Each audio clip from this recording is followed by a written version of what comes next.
के चारों ओर से जब थकेला तब महादेव के चरण में गिरेला।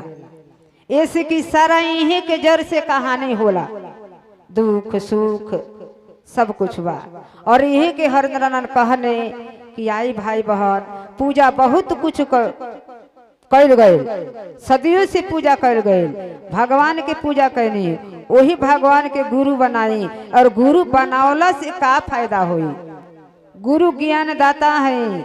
ये जगत में कई तरह के गुरु बने, कई गो काम बा अलग अलग। जौन गुरु के गुरु हैं वहाँ के 3 गो सूत्र के माध्यम से कहने की भाई बहन आपन गुरु बनाई, जौन की अपने अंदर के बाद माई बाप जाने ला कि हमारा बेटा बेटी के अंदर का कलह बा, का चाहता, वो अंदर के बात यहाँ के महादेव जाने ने घट घट बासी गुरुदेव अभिनाशी गुरुदेव। और यही के कहने की गुरु आपन बनाई, कितना सुंदर ही काम बा।